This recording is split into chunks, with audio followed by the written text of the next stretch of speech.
రామాయణ కథాసుధ జాతీయ స్థాయిలో అతిపెద్ద ఉపన్యాసంగా రికార్డు స్థాపించిందని ప్రముఖ ఉపన్యాసకులు పార్థసారథి పేర్కొన్నారు. వాల్మీకి వ్రాసిన రామాయణాన్ని ఆధారంగా తీసుకుని అందులోని మార్పులు చేర్పులు ఎలా వచ్చాయి అన్న విషయాలను వివరించడమే రామాయణ కథాసుధ అని తెలియజేశారు. ఈ ఉపన్యాసం 172 గంటల పాటు సాగడంతో ఇండియన్ బుక్ ఆఫ్ రికార్డ్స్లో చోటు దక్కించుకుందని పార్థసారథి తెలియజేశారు. ప్రతి రామాయణంలోనూ కూడా కొన్ని మార్పులు చేర్పులు అనేవి జరిగాయి. ప్రతి ఘట్టంలోనూ ఈ మార్పులు చేర్పులు ఉన్నాయి. ఇలా ఉన్నప్పుడు మనం చూస్తూ ఉన్నటువంటి రామాయణానికి ఈ వాల్మీకి రామాయణానికి అసలు ఏమాత్రం కూడా పొంతం లేకుండా ఉంటుంది. ఎందుకనంటే ఈ వచ్చిన మార్పులు చేర్పులే కారణం.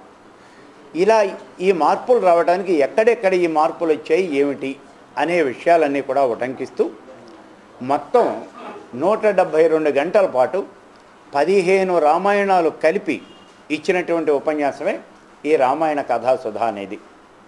ఇది మొత్తం 6 నెలల కాలం పట్టింది నాకు ఈ ఉపన్యాసాలు ఇవ్వటానికి. దీన్ని ఇండియా బుక్ ఆఫ్ రికార్డ్స్లో longest spiritual discourse in India అనేటటువంటి దాంట్లో వాళ్ళు రికార్డుగా నమోదు చేయడం జరిగింది. నిజంగా కనుక చెప్పాలి అంటే ఇది వరల్డ్ రికార్డు కూడాను. ఎందుకంటే గిన్నిస్లో 115 గంటలు మాత్రమే దీని మీద ఒక లాంగెస్ట్ డిస్కోర్స్ అనే రికార్డు ఉంది. తిబార్ మల్స్ జ్యువెలర్స్ ఆధ్వర్యంలో నేటి నుంచి 3 రోజుల పాటు దేవీ మన్నర్లో బంగారు ఆభరణాల ఎగ్జిబిషన్ ఏర్పాటు చేశారు. అత్యంత అధునాతన డిజైన్లతో రూపొందించిన బంగారు వజ్రాభరణాలను వినియోగదారుల అభిరుచులకు అనుగుణంగా అందుబాటులో ఉంచామని తిబార్ మల్స్ జ్యువెలర్స్ ప్రతినిధి సంజయ్ గుప్తా తెలియజేశారు. దేవీ మేనర్లో నేటి నుంచి తిబార్ మల్ జ్యువెలర్స్ బంగారు వజ్రాభరణాల ప్రదర్శన ప్రారంభం కానుంది.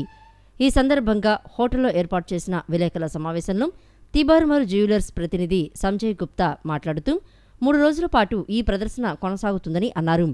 జంటనగర్లో ఎంతో ప్రసిద్ధిగాంచిన తిబార్ మల్ జ్యువెలర్స్ వారి అధునాతన ఆభరణాలను విజయవాడ పరిసర ప్రాంత వాసులకు అందుబాటులోకి తెచ్చే ఉద్దేశంతో గత 4 ఏళ్లుగా ఈ ప్రదర్శన నగరంలో ఏర్పాటు చేస్తున్నామని అన్నారు.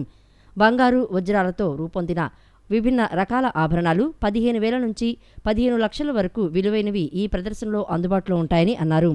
రాష్ట్రంలో మొదటిసారిగా డైమండ్ జ్యువెలరీ కేటగిరీలో 2012 all India gems jewellery trade federation award తమకు రావడం సంతోషం కలిగించిందని పేర్కొన్నారు. Exhibition for 3 days. This is for 6th, 7th and 8th. That is Friday, Saturday and Sunday. How many varieties are jewelry display? Yeah, means about 300 to 400 pieces are there on display. From earrings to set, vadyanam, jada, everything is there, like bracelet, bangles, rings, lockets, chains, all the varieties of jewelry, like from all the ranges, like starting from 15,000 up to 15 lakhs, 20 lakhs, like. విలేకరుల సమావేశంలో మనోజ్ గుప్తా కూడా పాల్గొన్నారు. ఇవాల్టి life స్టైల్లో ఒక చిన్న tip.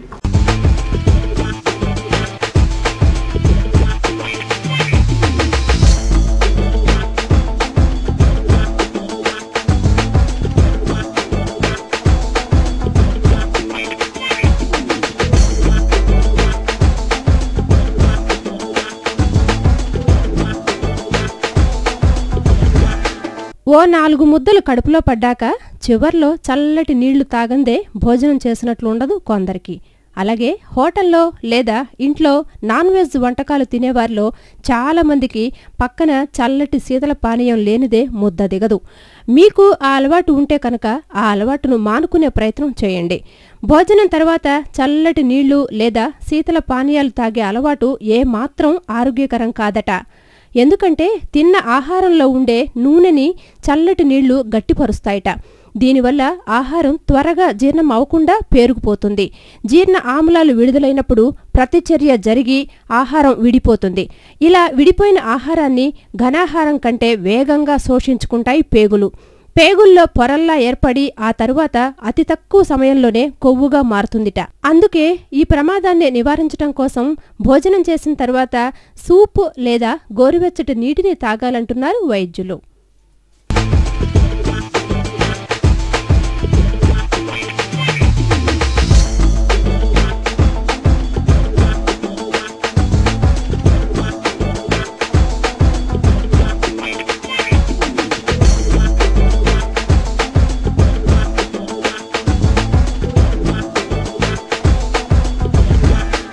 వార్తలు ముగించే ముందు హెడ్లైన్స్ మరొకసారి.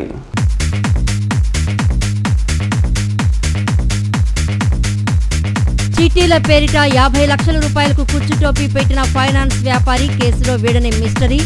పెనమలూరు స్టేషన్లో అదృశ్యం కేసు నమోదు. గందరగోళంలో బాధితులు.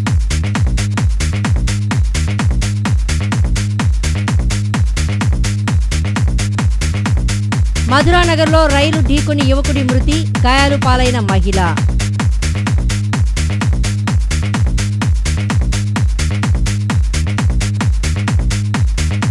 ప్రమాదాల నివారణకు సత్వర చర్యలు చేపట్టండి. ట్రాఫిక్ అడ్వైజరీ సమావేశంలో అధికారులను ఆదేశించిన కలెక్టర్ రిజ్వీ.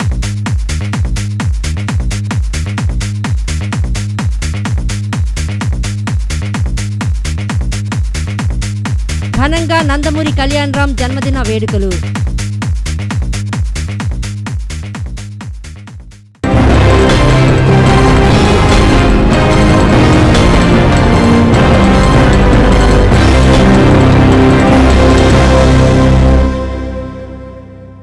ఈ వార్తలు ఇంతటితో సమాప్తం. తిరిగి మధ్యాహ్నం ప్రసారమయ్యే వార్తల్లో మళ్ళీ కలుసుకుందాం. అంతవరకు సెలవు.